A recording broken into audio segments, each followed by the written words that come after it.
AITA for not fighting to keep my boyfriend after he broke up with me over a spreadsheet. He misunderstood and assumed I had massive debt. I, 28F, have always been a little anxious about money. Not because I'm irresponsible with it, but because growing up, my family constantly struggled to make ends meet. Missed rent, final notice bills, and we'll figure out next week dinners were my norm. So, when I got older, I swore I'd never let money control my peace of mind again. One of the best tools I've ever used is an Excel workbook I've been keeping for years. It's my financial sanctuary. Every month, I input all my bills, payments, balances, and reminders. It keeps track of my total expenses, total paid, and total remaining. But more than that, it cured me of the financial panic attacks I used to have. It's like my money therapist. My systems help me save steadily. I stash away half my income into separate savings buckets: IRA, HSA, emergency fund, vacation fund, and quarterly tax savings. I've only got a small car loan, $200 per month, and $500 left from a $1,500 emergency vet bill. I could pay both off today if I wanted, but my emergency cushion gives me peace of mind, so I choose not to touch it. I also give myself a $150 per week fun budget. That's for dating, going out with friends, or buying something just because I feel like it. I know my system might look obsessive to someone else, but it works for me. Which brings me to my ex. We'd been dating for 6 months, things were going well, and we even talked about living together in the future. He made more than I did, but I was more organized with my money. We both agreed that if we ever moved in, we'd split expenses 50-50ths. It was fair, and I was confident I could handle my share. Until one day, he borrowed my laptop and opened the spreadsheet. It was an innocent thing. He asked to use my laptop to look something up while I cooked dinner. I had my Excel document open and minimized. I always keep it handy to check dates and do bills. Apparently, when he clicked around, he accidentally opened it and started scrolling. I didn't even realize it had happened until a few days later when he sat me down for a talk. But before I get there, let me explain what I think he saw. See, I put everything on my credit card each month. Rent, groceries, gas, utilities, even my tax payments.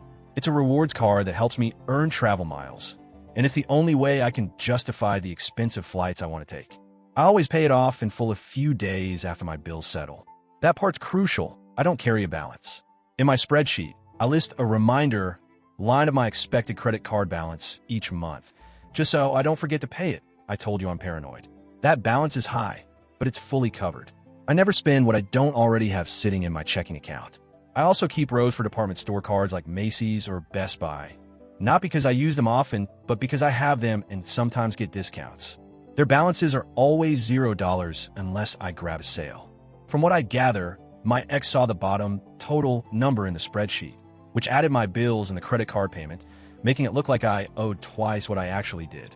He also assumed I was carrying debt on all the retail cards, since he didn't understand that $0 meant, well, nothing was due. But instead of asking me about it, or saying, hey, can we talk about your spreadsheet? He kept it to himself for 3 days. And when he finally brought it up, it wasn't a calm conversation. It was an ultimatum. He asked me to sit down, and from the moment he started talking, I knew something was off. His tone wasn't curious or concerned. It was cold, like he'd already made up his mind. He said he had seen my financial situation and had been thinking long and hard about it. According to him, my debt was out of control, my spending concerning, and unless I made some serious changes right now, he couldn't see a future with me. Then came the demand. If I didn't call and cancel every credit card in front of him and shred them all immediately, he would walk away. I was stunned, genuinely speechless. I tried to explain that I pay my credit card in full every month, that what he saw was a reward strategy, not unpaid debt. I told him I had over $20,000 in savings spread across various accounts, and that the only debt I carried was the car loan and that surprise vet bill. He didn't believe me. He cut me off mid-sentence, called me a liar, and said I was manipulating the numbers. He accused me of hiding my financial mess and trying to trap him into moving in with someone who couldn't carry their weight. And just like that, he dumped me. No chance to explain properly. No discussion.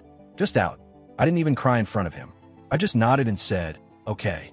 He walked out like he just dodged a bullet, convinced he made the responsible choice. It wasn't until later, when I broke down, crying with my friends, that the anger kicked in. Some of these friends have sat down with me to build their own budget plans using my system.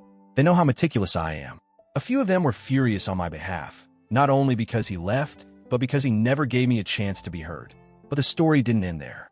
Apparently, word got back to him about how well I actually manage my money, about how little debt I have, about my travel hacking and emergency fund and financial spreadsheets that some of my friends even envy. And that's when the texts started. A few days after the breakup, I started getting texts. At first, they were subtle. A "Hey, hope you're okay," then a "Can we talk?" But it didn't take long before the real reason surfaced. Someone, probably one of the friends I cried to, told him the truth. Not just that I didn't have massive debt, but that I was actually in better financial shape than most people our age, including him. Turns out he had been struggling with his own finances, high student loans, no emergency fund, and a habit of impulse spending. He made more money than me, but barely had any savings. Meanwhile, I had enough to cover all my bills for 3 to 5 months if I lost my job. I guess the comparison didn't sit well. He was upset, but not because he had been wrong. No, he was mad that I didn't stop him from breaking up with me. He said I should have fought harder to explain, that I let him walk away from something good over a misunderstanding, that I knew he was stressed about financial compatibility and should have been more forthcoming, even though I did try to explain and he wouldn't listen. He even threw in a guilt trip. "You knew we were planning that Italy trip and you didn't even try to stop me?" I didn't respond right away. I had to sit with the irony. He thought he was ending things with someone irresponsible and reckless, but really, he broke up with someone who's actually meticulous, thoughtful, and generous enough to have bought us both flights to Europe. Now that he knows, he wants another shot. But I keep going back to that moment. Him sitting across from me, arms crossed, voice cold, and calling me a liar before I could even finish a sentence. That wasn't a misunderstanding. That was a lack of trust. And frankly, it felt like a red flag. Still, I keep wondering, did I give up too easily? After everything that happened, I expected my friends to be solidly on my side. And for the most part, they were. The ones who knew my financial habits were shocked. A few even said, "Wait, he dumped you?" But as more people found out, the reactions got more mixed. A couple of mutual friends started pushing a different narrative, one that I wasn't prepared for. They said that if my ex's assumptions had been true, then his decision would have made sense. That he was looking out for his future. That maybe he reacted poorly, but the concern itself was valid. And that I shouldn't throw away a good guy over one bad conversation. They told me maybe I should have done more to reassure him, sat him down, and walked through everything calmly, even if he didn't ask. Financial anxiety is real, they said. Maybe he just freaked out, and I get that, kind of. But here's what they're missing. This wasn't just about a misunderstanding over numbers in a spreadsheet. This was about how he handled it. He didn't ask me questions. He didn't show vulnerability. He didn't say, "Hey, can you explain this to me? I'm feeling nervous about money stuff." He gave me an ultimatum. He shut me down. He didn't trust me enough to listen. And now that he knows the truth, he's angry that I didn't jump up and prove myself to him in a moment. Is that someone I want to build a life with?